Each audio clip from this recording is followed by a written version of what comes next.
हे प्यारे बच्चों, पेश है आपके लिए एक नई और जादुई कहानी। चलो खोलते हैं अपने जादू का पिटारा यानी कि कहानियों की पोटली।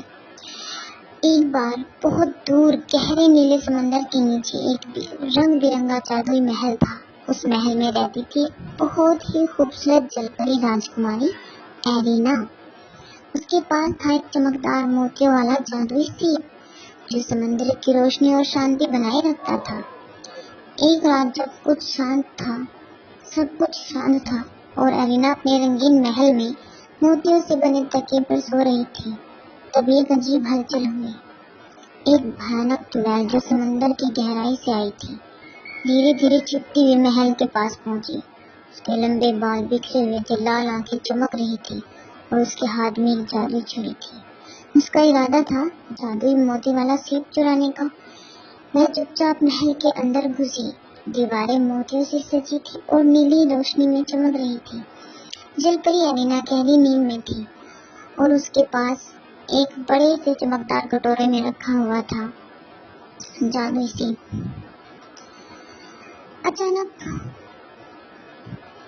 अचानक उस जादूगरनी ने वह सीप चुरा लिया और चारों तरफ समुद्र में अंधेरा छा गया। जब जलपरी एरिना की नींद खुली उसने देखा कि जादुई महल अब उतना नहीं चमक रहा था।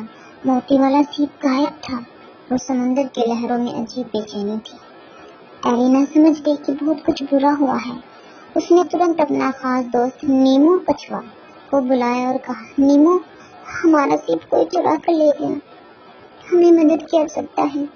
नीमो कछुआ पानी की सतह से निकलकर धरती के जंगल में जा पहुंचा, जहाँ रहते थे बोलने वाले जानवर, टोनी शेर, मीमू हाथी, चिंकी तोता और जिप्सी लोमड़ी। जब जानवरों ने सुना जलपरी मुसीबत में है तो वह सब बिना देर किए चल पड़े। वह समुद्र के किनारे पहुंचे तो उन्होंने देखा जलपरी एरिना वहाँ उदास बैठी थी। उन्होंने जलपरी से कहा, क्या बात है जलपरी एरिना, प्यारी दोस्त, तुम इतना उदास क्यों हो? जलपरी ने सब बताया कि अब मैं बहुत परेशान हूँ। यहाँ पर मेरे पिताजी भी नहीं है और किसी ने हमारा जादुई सीप चुरा लिया। अब मैं समुद्र की लहरों को शांत कैसे करूँगी? तब लोमड़ी ने जलपरी एरिना के कान में कुछ कहा। जलपरी एरिना ने तुरंत अपनी जादुई छुरी निकाली और समुद्र की लहरों को तेज किया और चुड़ैल की छुरी को निष्क्रिय कर दिया। चुड़ैल डर गई। जैसे ही सीप उसके हाथ से गिरा